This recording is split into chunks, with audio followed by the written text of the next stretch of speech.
Olha aí, pessoal, vou mostrar a vocês aqui um detalhe desse motor aqui, ó. Vamos fazer esse rebobinamento desse motor aqui. Isso aqui é de um tanquinho. Deixa eu mostrar aqui a vocês uma coisa. Esse motorzinho aqui eu fiz até um vídeo sobre ele. Tá medindo a amperagem desse motor. Tá bem alta. Tá trabalhando com já esteja com carga. Medi essa resistência ômica que eu não vi detalhes que identificasse realmente já está com problema nesse motor. Ou seja, tem valores ômicos, então não tem um valor ômico fixo para você ter uma referência e dizer não, deu esse valor, tá bom, não deu esse valor, tá ruim. Não tem. Então, na verdade, você pode verificar aqui presença de alguma espécie, vamos dizer, um curto total, bobina rompida, mas de repente é um curto parcial, ou seja, de repente o curto parcial cairia um certo valor da resistência ômica dessa bobina, porém, vamos dizer, deveria ser 30 ohms, de repente está dando 25, 20, mas aí, tá bom ou tá ruim? Ou seja, não tem uma referência ômica para você ter certeza nessa situação, nesse tipo de diagnóstico. Então, como ele com amperagem alta, também foi constatado aquecendo, esse motor também está com a ferragem dele bem enferrujada. Eu não vi vestígios que tenha vazamento d'água nesse tanquinho, a não ser que aqui está no inverno também, a não ser que esse tanquinho vivia em uma área onde molha, não sei, é meio difícil estar molhando debaixo um motor desse. Não sei o que houve, mas caracteristicamente isso aqui é vazamento d'água, viu? Pela situação que está o ferro aqui. Apesar que as bobinas em si, ó, tá vendo? Nas bobinas não tem um vestígio de maneira nenhuma que exista vazamento de água a ponto de ter escorrido água, alguma coisa. Você vê que tá bem limpo, ó. Quando existe vazamento d'água, normalmente a água vem, então vem com sabão, essas coisas, deixa uma espécie de vamos dizer, uma cor meio que esbranquecida sobre o setor onde vai passando. E aqui não tem esse tipo de característica. Então, caracteristicamente, o problema é realmente ou molhou esse motor por algum motivo, ou então a própria ferragem realmente ruim, chegou a enferrujar desse tanto. Aqui eu vou tirar o fio, vou dar uma lixada nesse ferrugem. Não tá um ferrugem ainda grosso, tá tipo meio superficial. Vou esmerilhar ele aqui com uma lixa, com a lixa. Esse produtozinho aqui é muito bom, rapaz. Esse motor tava todo enferrujado, todo feio. Eu dei uma leve lixadazinha nele para tirar o excesso de ferrugem, mas não é nem necessário. Apliquei ele, ó. O bicho chega, fica branco. Tá vendo? Não tá lixado a marca do lixamento que eu fiz, tá tipo branco. As partes onde era enferrujado, o ferrugem é que nem que foi dissolvido, o ferrugem, ó. Os canal por dentro não teve como limpar, é claro. Mas tá aí o jeito que fica aí, ó. Lixa, tá tirando esse ferrugem, pintar ele novamente, tinta alta temperatura e tá refazendo essa bobina. Então aqui eu vou mostrar a vocês um outro detalhe que eu notei, mesmo ele fechado eu não tinha percebido. Quando eu abri ele, o cara quando tira ele fora a bobina, você já começa a perceber detalhes que não tinha percebido ainda. Vou mostrar aqui a vocês aqui, ó. Esse setor aqui, ó, bem escurecido aí, é como se já levou um certo aquecimento. Por isso não que ele já realmente estava aquecendo. Esse lado de cá, ó, você vê que as amarrações chegou a torar, tá vendo? Derreteram. Então isso aqui já indica alto aquecimento nessa bobina em específico. Você vê que ela tá um pouco escurecida ali embaixo também, ó. Tá vendo? Então essa bobina aqui, ó, essa bobininha em específico apresenta ter tido uma alta temperatura nela, tá vendo? Chegou a romper as amarrações, ó, aqui, ó. As outras em si não, tá vendo? As outras bobinas caracteristicamente não tem esse tipo de detalhe para você observar, ó. Então aqui de qualquer modo aqui já se constitui motor queimado, tirar o esquema elétrico dele e refazer o bobinamento. Então é um estatorzinho bem fino o ferro dele, ó. Acredito que aqui mais ou menos aqui talvez tiver 15 milímetros. Então só isso aqui já denota um motor fraco, ou seja, não tem ferragem suficiente para entregar uma certa potência necessária. Apesar que a própria engrenagem, a construção do tanquinho ajuda para que ele também não trabalhe com tanto peso. Ou seja, tem redução na polia, tem a própria pontazinha do eixo aqui é bem fina também, ou seja, ele trabalha com bastante redução para que também não force tanto. Mas você vê que é um motorzinho fraquinho, frágil. em comparação a outros que às vezes tem o dobro dessa ferragem aqui, viu? Então eu vou tirar o esquema elétrico dele, vou fazer um conteúdo seguinte, desmontando ele aqui, e nós traz esse esquema elétrico. Fica uns conteúdo meio grande, mostrando assim detalhes de tirar esquema elétrico, mas eu vou fazer. Vamos lá. Então pessoal, vou mostrar aqui a vocês detalhes desse motorzinho aqui, ó. Vamos estar tirando o diagrama elétrico dele e entendendo esses fechamentos, como é que tá aí, para que nós reproduza exatamente o jeito que tava. E vocês dêem atenção aos detalhes sobre colocação dos cabos.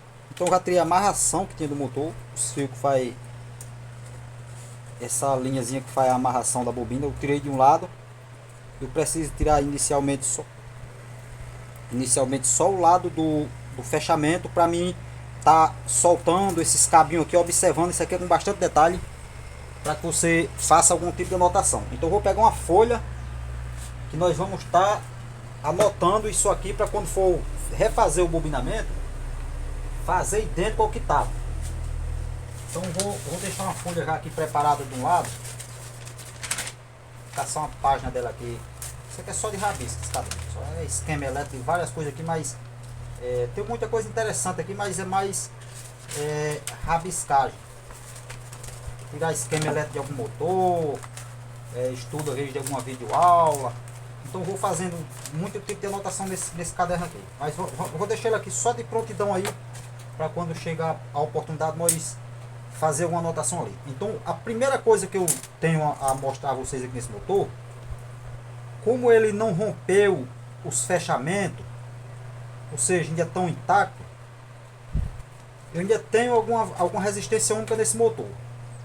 Eu vou mostrar aqui a vocês só a título de ilustração, só para nós ter noção disso aqui. Vou pegar o outro multímetro aqui.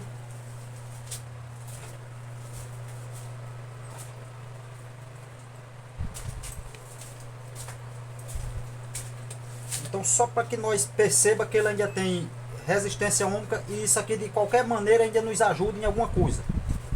Escala de 200 ohms, não usa a escala de BIP na questão de às vezes, no caso meu aqui já até realmente está um pouco fraca a bateria do aparelho, então ela apresenta algum tipo de erro na leitura.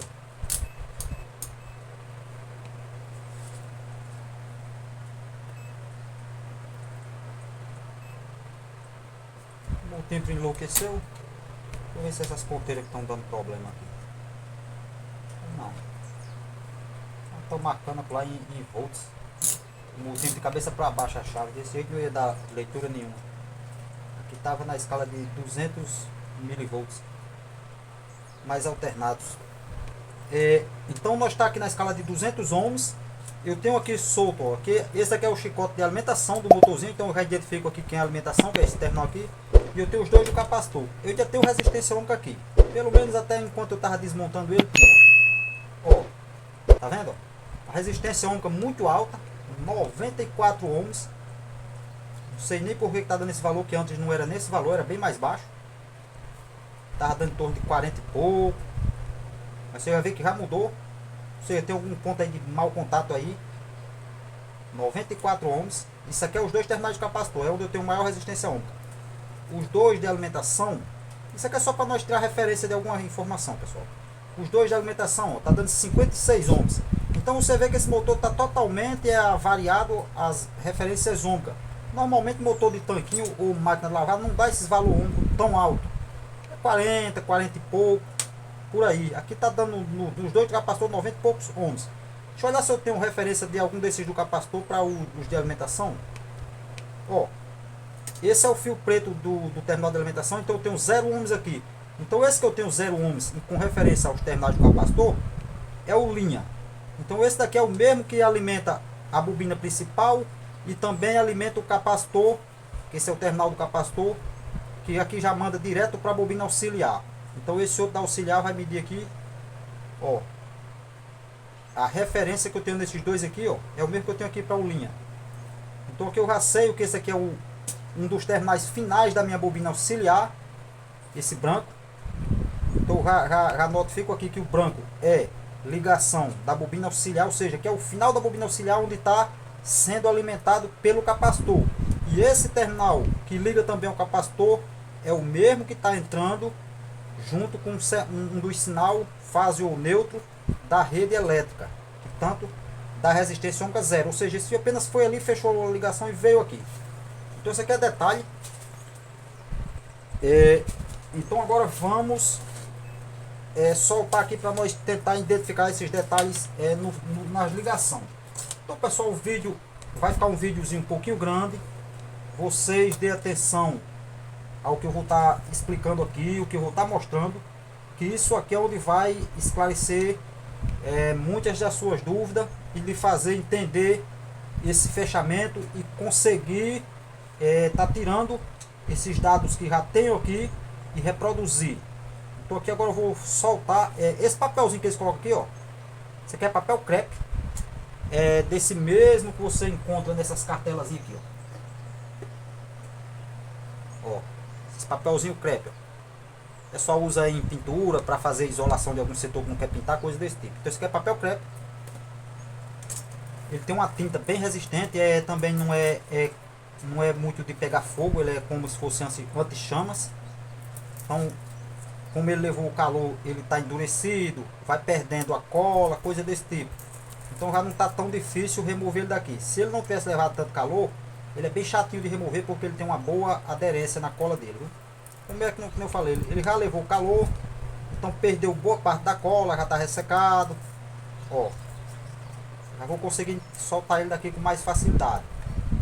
Então vou soltando ele com cuidado para não quebrar os cabos aqui, não soltar fio desses cabos. Manter o máximo possível do jeito que já está, que é para mim pegar alguma informação de fechamento, para quando eu venha rebobinar, já deixar ele dentro do que estava. Isso aqui é só para nós pegar informação dos fechamentos. Esse mesmo detalhe serve para qualquer outro motor que você vá pegar e queira tirar o diagrama elétrico. Então é observar os fechamentos do motor, como é que eram, e anotar o lado de ligação, bobina principal, bobina auxiliar, os fios que estavam, a cor dos fios. No caso aqui eu vou usar os mesmos fios que já estão aqui, ó. Protetor térmico, vou utilizar o protetor térmico porque ele tá bom, então não precisa trocar, e assim por diante. Que agora é só ver os fechamentos desse motor, como é que tá aqui, e copiar para uma folha.